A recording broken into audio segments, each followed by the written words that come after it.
having a debate about train fares. How ridiculously expensive are they? So, well, first of all, you know, I admire your stamina. We're 3 days in and the hall's still got a lot of people in it, so well done you. So thanks for staying on until the end. We've got one last session to go. It's definitely one worth staying for because we've decided to close this year's conference, as we have done in the past, by looking outside of our particular little box of pensions and bringing an expert in to help us to see into the future, to consider the bigger picture, the global picture. Now, Matt's certainly a man who's had a perspective, a global perspective. He's been based in Europe, Asia, and the US. He's reported on the First Intifada, Gulf War, and Hurricane Katrina. And interestingly and intriguingly, he's interviewed Donald Trump on more than one occasion, a number of occasions. So I'm delighted to welcome Channel 4's Europe editor, Matt Frei, to the stage. Matt, we've just spent 3 days talking about the future. Perhaps you can help us to decode it. Oh, my goodness. OK.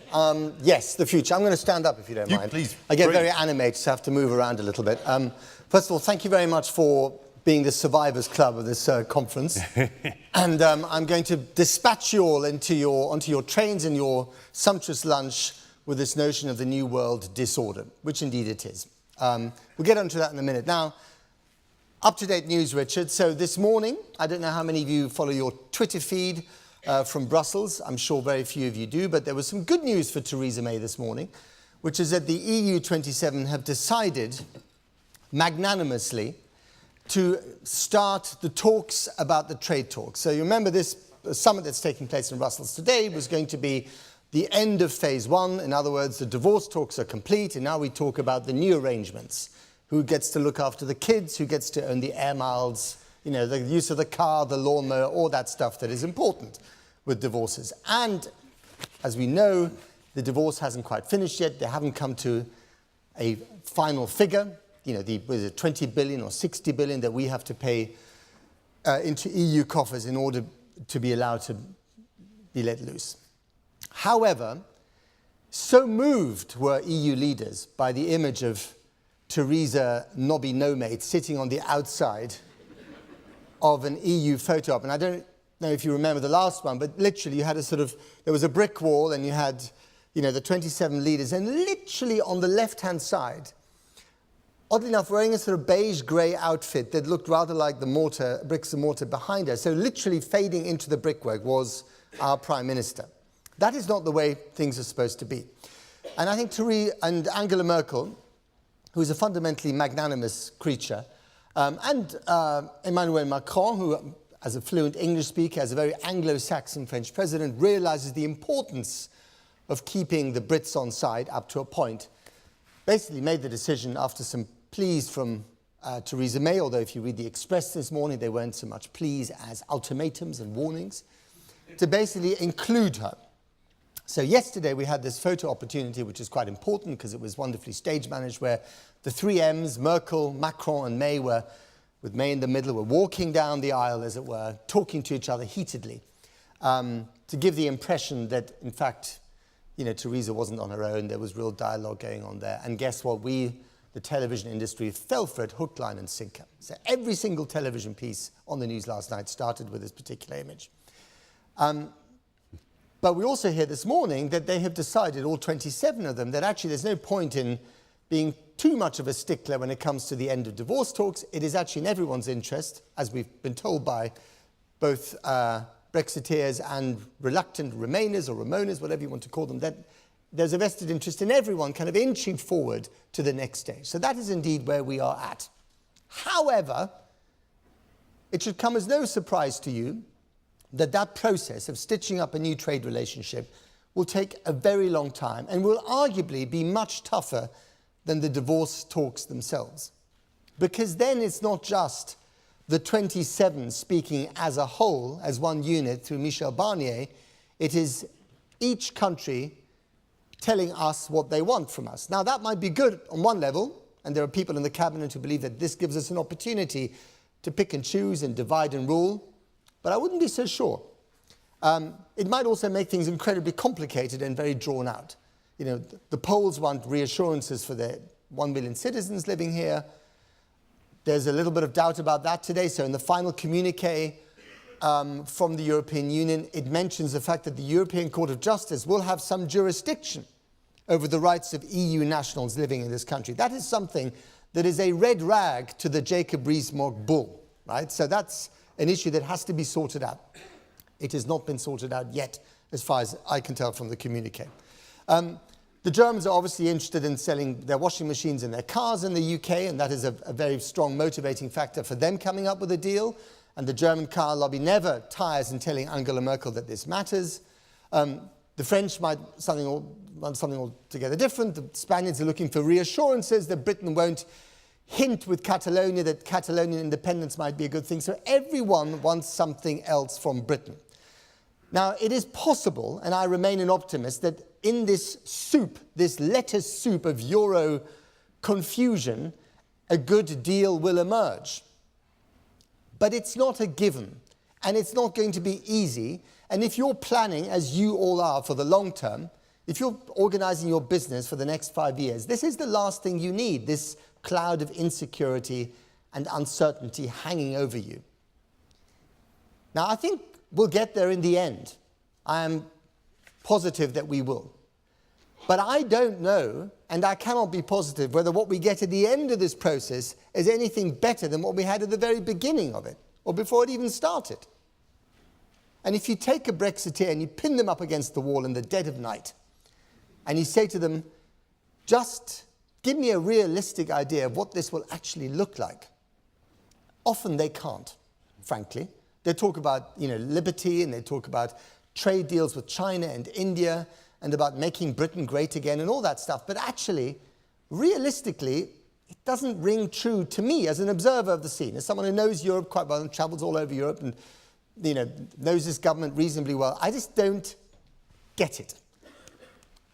And I think that is a problem. And it's a fundamental problem inherent in the way that the whole process started. And it is this, in or out, binary referendum on a simple majority. But it is a bit like a divorce, isn't it? I don't love my wife anymore, I want to leave her. Okay. But have you taken into account the 4 kids, the air miles, the lawnmowers, and all the rest of it? That, unfortunately, that nitty-gritty stuff is vital.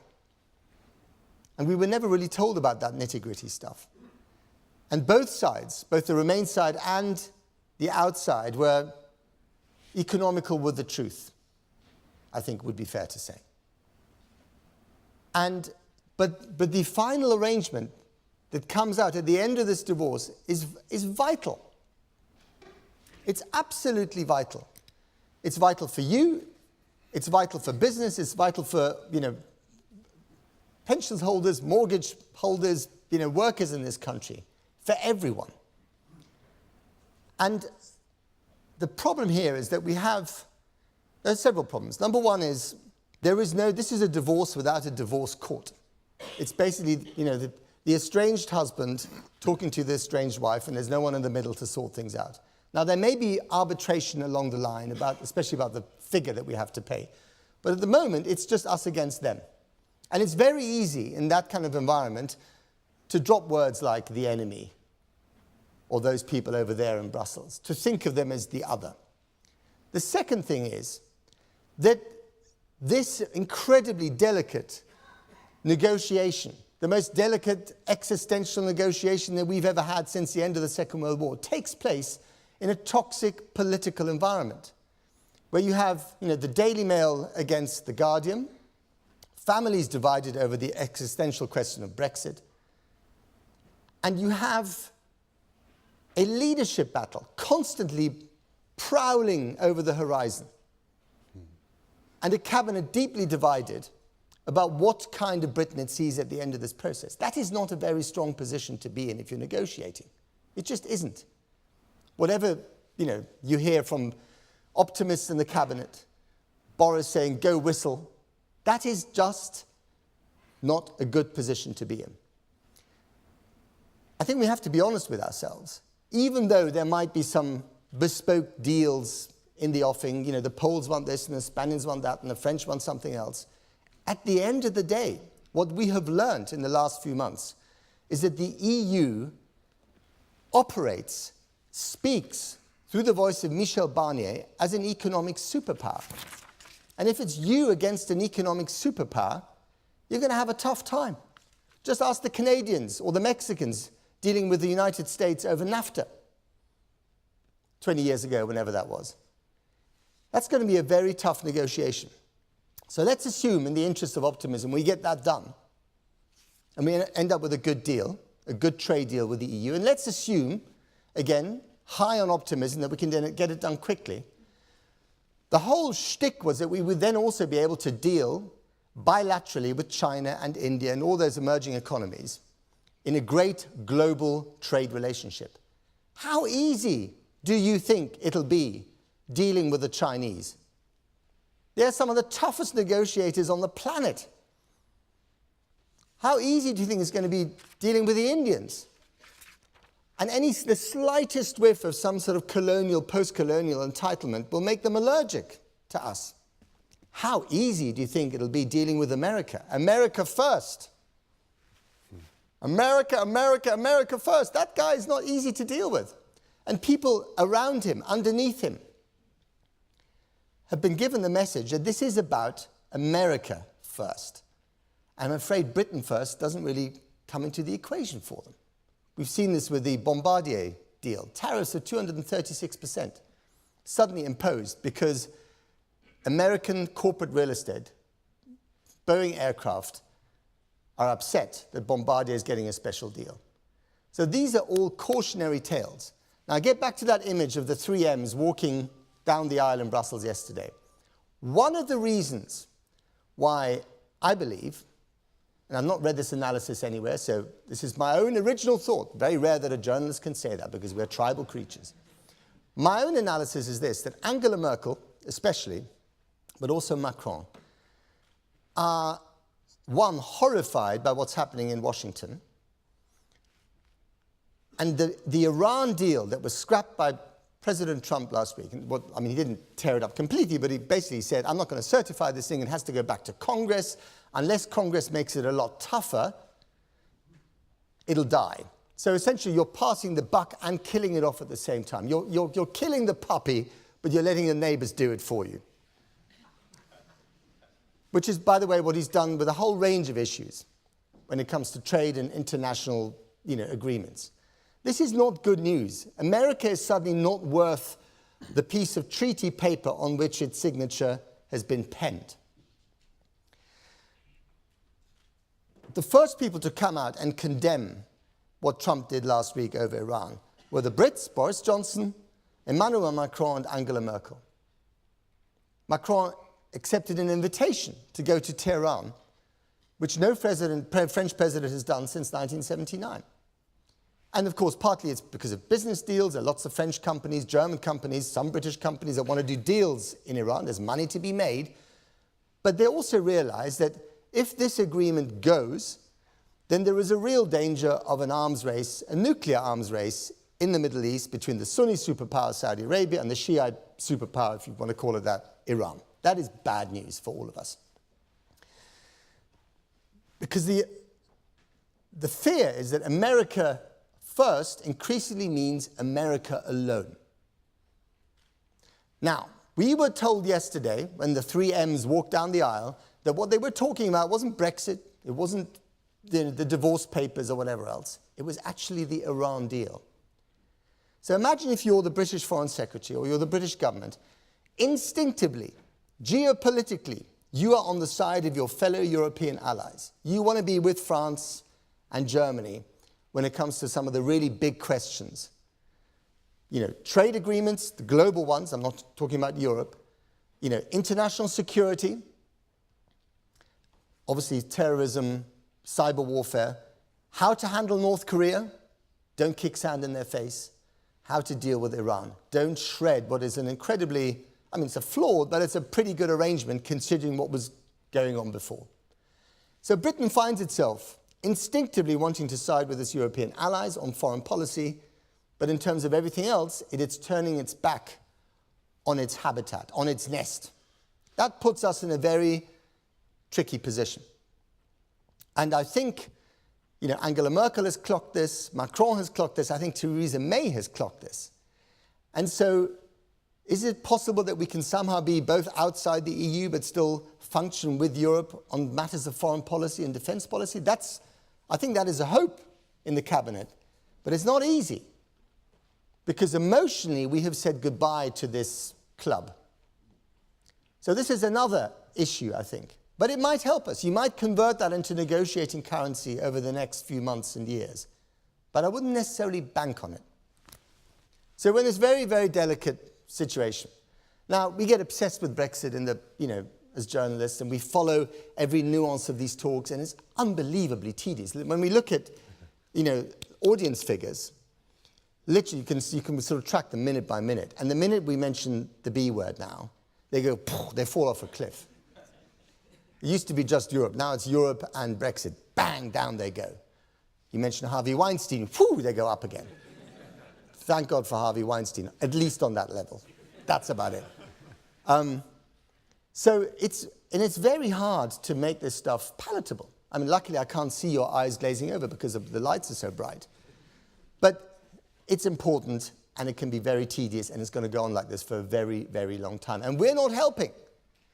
The press doesn't help because every negotiating ploy, every nuance, every tiny little crinkle is immediately written up as a headline.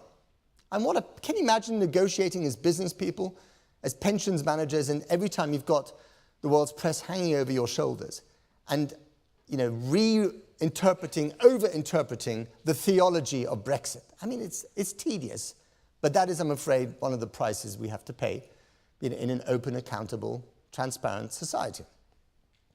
The much bigger issue, talking of world disorder, is not so much what happens between us and them regarding Brexit. I mean, that's important to us.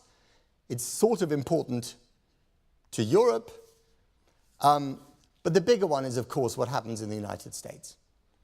Now, as Richard said, I had the privilege and the pleasure of interviewing Donald Trump before he ran for president. So I'm just going to take you into anecdotal territory for a second.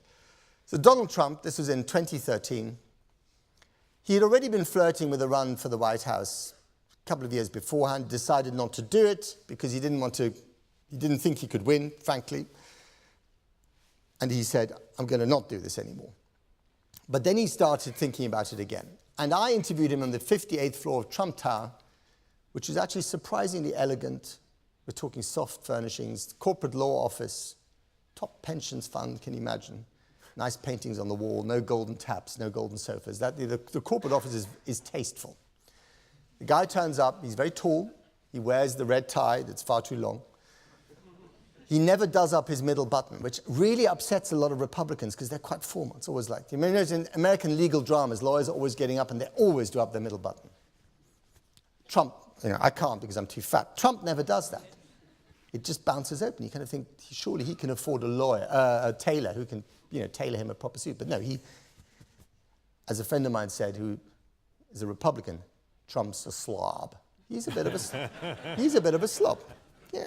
Anyway, so he turns up impressively for a corporate tycoon. He's by himself. There are no press minders. There are no assistants. There are no bag carriers. It's just him on his own.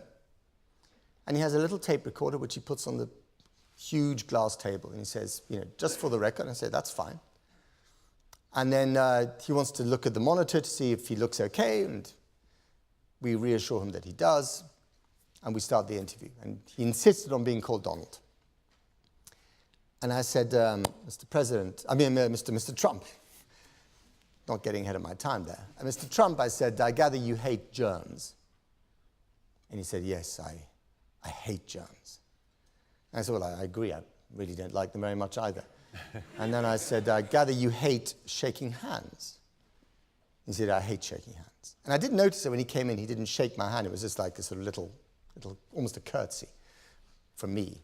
And then I said, and I gather you're thinking of running for president. He said, I'm thinking about it. I said, well, have you thought that if you run for president, you might have to shake a few thousand hands? And he looked horrified. Absolutely horrified. And then I said, why don't we practice? And I put my hand out, which is a little cheeky thing to do. Put my hand out, and it sat there in the middle of the room. like this, like a fin, like a weather vane, not moving. And we looked at it. It was getting a bit embarrassing, actually, after a couple of seconds. I thought, I won't withdraw this hand until it is shaken by the great Donald. And he did indeed shake the hand. That was like a sort of truce, and then we were off to the races. And it was a long interview, like an hour and a half long. We only ran 8 minutes of it. I didn't actually even want to do it at first. I said to my editors, Donald Trump, why? What am I going to talk about? I mean, if you had told me then that he would one day be the leader of the free world and live in number 1600 Pennsylvania Avenue, I would have thought you were utterly insane. Which he probably would have agreed with as well at the time. Anyway, so we do the interview. And there are a couple of things that really struck me about him. He has got major ADHD. I can say that because I've got a bit of it too. He literally finds it impossible to start a sentence here and end it where it's supposed to end over there without either losing his train of thought or going into a non sequitur that involves, a massive sort of detour, mainly around how successful he is. So what do you think about trade policy with China? China, they're having our lunch and our breakfast. And by the way, there's a great hotel in Beijing. I want just great hotel I'm thinking of building. So it's always, the other thing that really struck me is that Donald Trump, and this is important, Donald Trump is obsessed with the metrics of his own success, how you can measure success. So on the campaign trail, every single speech he gave, he started with a perusal of the opinion poll figures, which is unbelievably boring for most people listening. I'm at 25%, Jeb's, the loser Jeb is at 5, so-and-so's at 4, I'm at 23. He would literally read out these numbers. But they're important to him because it means that someone has measured how well he's doing. When he's not doing well, he doesn't bother reading out the numbers. But I'm with him on that one. Okay. Then, for instance, in terms of financial success, Forbes magazine does this thing with the rich list every year. And we interviewed the editor of Forbes who said that they unusually spent a whole week with Donald Trump and his accountants, but with Trump as well, at the height of the election campaign last year, working out just how much he's worth. Now, you would have thought that Trump, trying to become president, had more important things to do than sit there with his accountants going over the books. But he didn't. He wanted to be there. And at the end of this process, which took quite a few days, the accountants said, the Forbes accountants together with his accountants said, Mr. Trump, we think you're worth, I can't remember the exact figure, $3.54 billion US dollars. Agreed. He says, no, I'm not. I'm worth 10. And everyone goes, what? Where'd you get that figure from? 10? I mean, where's the 10 from? He said, I feel I'm worth 10. I say that to my bank manager every day, who then ignores me. But that's interesting. So the size of the inauguration crowd. I was there. I swear on my, eye doctor that the crowd was a lot smaller than it was even for Obama's second inauguration. But size matters to Donald. It matters enormously. Every size matters enormously.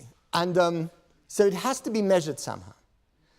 So the size, the number of Twitter followers, how rich he really is. He's very obsessed with the stock market. Now, the Dow Jones is doing very, very well. It's gone through 23,000, which is amazing. And he tweets about it. But, if you look but you've got to be careful what you brag about, because if you look at the underlying reasons, if you even talk to some of the more optimistic financial analysts, they will tell you that, in some assets we're getting close to bubble territory again, there are underlying causes for concern, whatever. There are reasons not to brag too much. Just keep it to yourself. Be quietly happy and hope for the best, maybe fear the worst. That's not Donald Trump. You then apply that attitude to international affairs. Now, if you look at the way that we've talked about Iran already, but you look at the way he's dealt with North Korea. North Korea is a very volatile country. It just is. It's a volatile country that's armed to the teeth. Before you even talk about nuclear weapons, you have to look at the conventional stockpiles. Now, he may not know Seoul. He may not have been ever to South Korea. He may not understand that there are 12 million people living in the metropolitan area of Seoul. And he may not know, or may not care to know, that there are 10,000 artillery pieces, big ones, all pointing towards that city.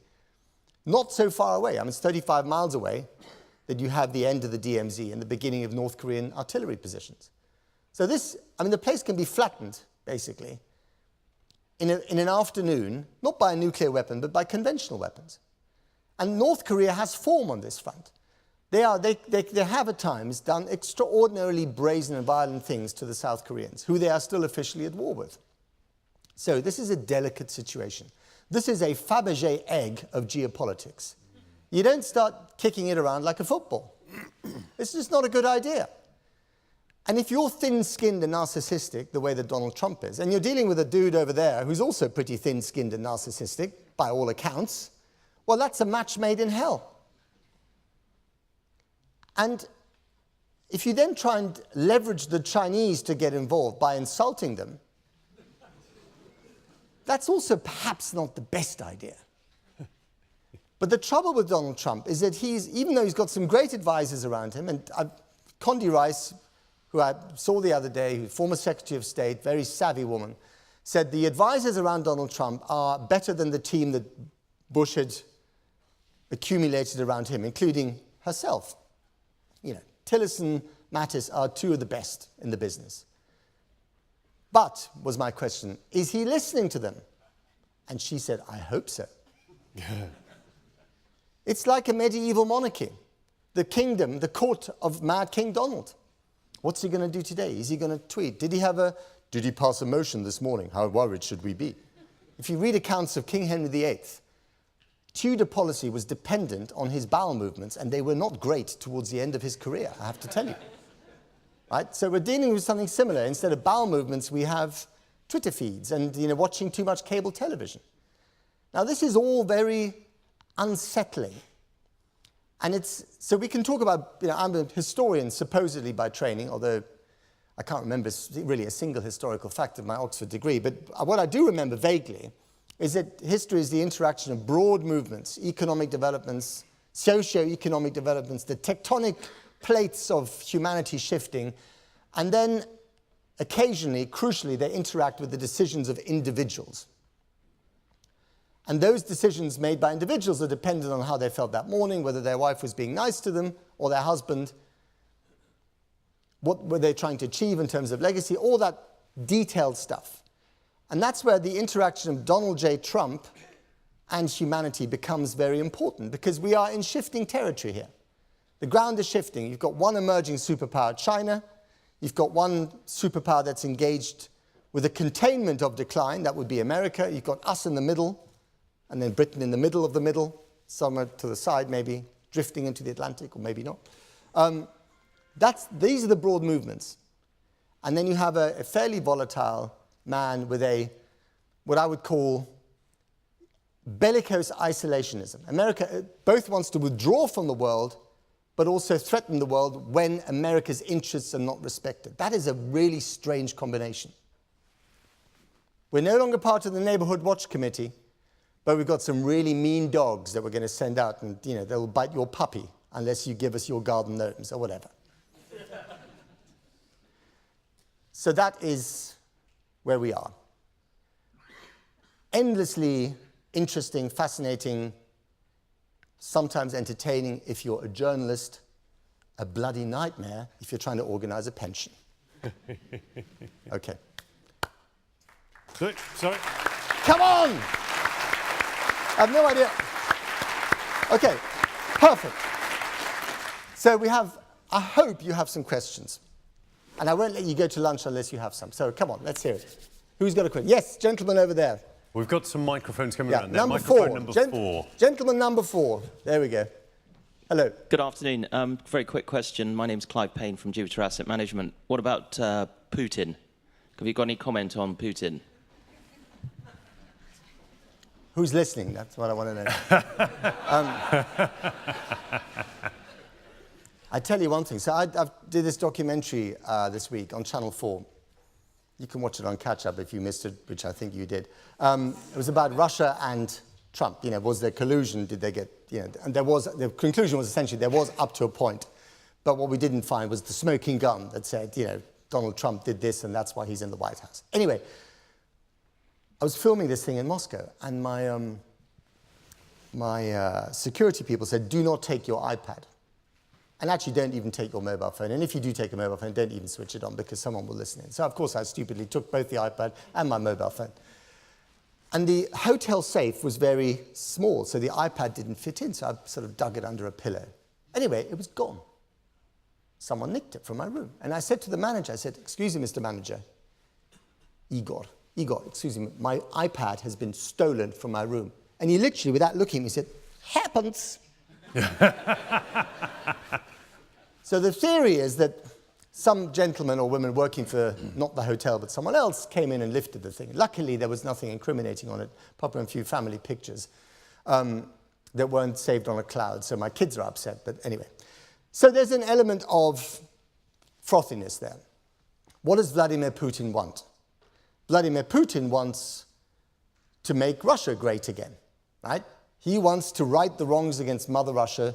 We're not respected. You know, we are the equal superpower to the United States, and we're treated like someone who wasn't invited to the party. That's got to change, and that has changed. Russia is now respected. Russia has bombed its way through Syria, and to some extent Ukraine, into a situation both of international respect/fear and increasing isolation. But they're certainly not being ignored anymore. Now, where does that go next? I think what they really want is to be both respected, have sanctions lifted, and prosper again, and make sure the oil price goes above $65. They can't control the latter, but they can try and do something with the former if they start to behave according to some international norms, which they're not at the moment. So I think Russia is kind of in a strange limbo, frankly. And I don't think that whatever investment they made in Donald Trump and Washington will necessarily work out for them, because if anything, sanctions have been toughened. America, he may still like them, but America, the American establishment is not talking nice with Russia at the moment. And you could argue it's become even more impossible for Trump to be nice to Putin because he's being investigated in 4 independent inquiries, all of them at some stage to do with his supposed alleged collusion with Russia. So if he's nice to the Russians now, people are going to immediately point the finger. So in other words, a bit of an own goal for them, I think, at the end of the day.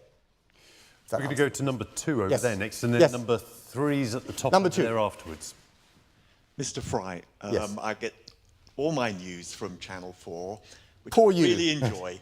And yesterday, because everything's about Brexit, yesterday you were speaking to Daniel Hannan. Yes. And like a lot of Brexiteers, he just says how wonderful everything will be. And I just wonder how you avoid calling him Dr. Pangloss. Well, because we're very polite on Channel 4 News. Actually, it's interesting that when you interview people down the line, you have a sort of satellite delay, and I hate doing it because you can never really jump in with a question. If you do, then they say, what? And then everything gets, it's an awful way of interviewing someone. And he's very slick, he's very clever. And, not necessarily everything that he says is something that I would swallow hook, line, and sinker. And as I remember, I challenged him, but at the end of the day, you kind of think, I can't be bothered to jump in every single time and say, this is a vision of the future that I don't think corresponds to reality. But I guess we should. We should hold everyone to account. I mean, all the time, that's what we do. But, one is excused a moment of exhaustion now and again. And in a way, he's interesting because he's sort of on the... He's a very clever, articulate chap, and although he's not at the center of power, he has had enormous influence as someone who can, who's an eloquent sweet talker on the fringes of power to people in government. But ultimately, the story has moved on from him. The story is about the government itself. That's who you want to talk to. What do you really believe? Philip Hammond, are they really the enemy or are they not? Did you say that just to pander to the Eurosceptics in the cabinet? Amber Rudd, campaigned passionately to stay in the European Union.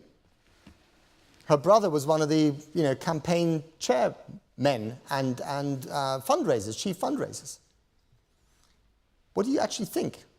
Ultimately, what this question of Brexit comes down to, and I don't think we've resolved this, and this has nothing to do with Europe, this is to do with us. What is the right balance between popular democracy through a referendum and a parliamentary democracy? That's a tricky relationship. Now, we've had a couple of friction points, but we've not really come up with an answer. What do we do with the 48%, the losers, the elite, the metropolitan elite of 48%? There's never been such a big elite. What right do you have, if you're the 52%, to dictate terms to the rest of the country? Catalonia has a similar issue with much worse numbers at the moment. 43% of the nation voted because the Spaniards shut down 2,500 polling stations. They got 90% of the vote for independence. But is that a quorum? I don't think so. But if you talk to Catalan nationalists, they would say, yes, it is. So a referendum is like fireworks at home. Handle with care. So we're going to go to number 3 in a second. Yes. But before we do, I've got a question which is Go on. related to that last one. So you were talking earlier on, and you were talking there as well, that the Brexiteers don't have a tangible sense of what it is they actually want. The 48% have a very tangible sense of what they want. So this is going to lead to disappointment. So what happens next? Well, what happens next is that the 52%, as embodied by the government, they have to decide amongst themselves. They should have done that perhaps a year ago, and the election didn't help. What exactly is it they really want? And they may never come to a conclusion on this, a communal, a collective conclusion, because they want different things. I mean, some of them are Remainers, some of them are Brexiteers on this fundamental question. It's like having it's like having a conclave full of, agnostics. Half of them don't believe in God and the other half do, and we're trying to choose a pope. That's not going to be easy. How does that work? And you've got a leadership battle in the middle of it all, and you've got 27 Europeans who kind of do know what they want.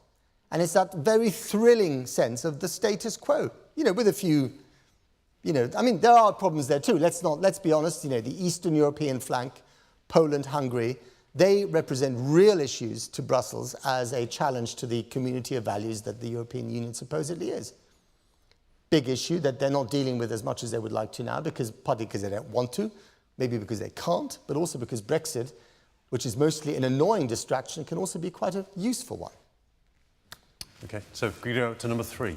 Yes, thank you. Stephen Glover from DG Publishing. It seems to me that, in the world of Trump, you, Matt, have gone from being an eminently respected journalist to a major purveyor of fake news. How does the press fight back against that and reset that balance? Because what worries me is that you have a significant percentage of the American population either not listening to or not believing in the truth, and that is very, very disturbing. Yes, I'm glad you mentioned the fake news thing. So every time I open my mouth about Trump, which is quite a lot, I get hate and love in equal measure. And that's actually on most issues these days. So the middle ground in terms of a respected neutral press has kind of disappeared. And I'd like to think, if I may for a minute, that it's not our fault necessarily. It is the audience that's become, and not all the audience, but some of the audience that is engaged in the immediate close combat called Twitter, have become very verbal, and that's good. You want to be challenged. So all I can do as a journalist is rely on my instincts, on my education, on my synapses and their ability to connect and to provide analysis of what I see and hear before me. And what I see and hear before me when it comes to Donald Trump is trouble, quite frankly. Now, there may be some good things that come out of it. He may end up with, tax reform that is, better for a majority of Americans, that, untangled some of the incredibly complex pretzels of legislation that you're tied up in when you file your tax return every year. It may be that at the end of the day, he will come up with something better than Obamacare, which is a very weird Heath Robinsonian construction of healthcare that forces everyone to have private healthcare, but also doesn't put a cap on how much your insurers can charge for that care, right? Which is why the premiums have gone through the roof. Now, these are all flawed solutions to very big issues. He understands that. It is possible that by some miracle, by some deus ex machina, he will come out with something better than the status quo. But everything, in the fiber of my body and brain tells me that he's not going about it in the most efficient way, because it's not based on compromise, it's not based on conversation, it's not based on consensus, it's not based on analysis, it is based on gut instinct, a certain amount of narcissism, and shooting from the hip. Now, last time I checked, those weren't the best vehicles for providing a solution where you have to take so many different opinions, lobbies, interest groups into account. And I think the reason is, and we should all have known this, is that that's what you get when you have a businessman running the machinery of government that is Washington. Not just any old businessman, but a bloke who cut his teeth for decades, very successfully, in the jungle of Manhattan real estate and elsewhere, where it's a zero-sum game, without shareholders, accountable to a fairly small group of people. He was the boss. He was the king on the 58th floor of Trump Tower. When you get to Washington, you're treading on vested interests. You're treading on established turf of people who hate your guts, whether you call Donald Trump or Barack Obama, right? And people in your own party as well. Okay, I think we've got time for one more quick question. All right, sorry. If I may, please, number 2. Coming from Croydon. As we are shortchanged by the Brexit telling us a lot of lies about the savings from NHS and Conservative being divided on Brexit, Labour divided on Brexit, would there be an opportunity to having a second referendum? Because both parties are divided. Well, there are people in the Labour Party, very few people in the Tory Party, some people who hope that there might be a second referendum on a deal. I don't think that's the solution either. Because then the people who voted against Brexit, for Brexit in the first referendum, have every right to say, well, that was our big opportunity, and now you're taking it away from us. Once you delve into popular democracy through a referendum on big binary issues, on existential matters, you kind of got to stick with what you've got, I think. I may be wrong, this is just my opinion. In Switzerland, they do everything by referendum. Size of garden gnomes, church bells ringing on a Sunday, leaf blowers on a Monday, all done by referendum. They're used to it, and they kind of accept, okay, this is the way it goes. And you could argue, thinking ahead, that actually, when we do everything else online, when we click on everything from the X Factor to our holidays with a mouse, why not conduct democracy that way? Just cut our parliament, go straight to the people. I wouldn't be surprised if in 20 years' time that was the reality. California, they use referenda all the time for stuff. But you do it, you get used to it. So we're not used to referenda as a modus operandi of politics yet. Maybe we will. So maybe there will be a second, I don't know, maybe there will be a second referendum. But I think that is also front-loaded with problems. And really the only people who advocate it are those who either have buyer's regret or seller's regret, or Remainers who think, my God, what a disaster, we have to go back, let's just turn the clock back a few years. These are not perfect solutions. Okay, thanks, Matt. Sorry. Thank you very much. Thank you.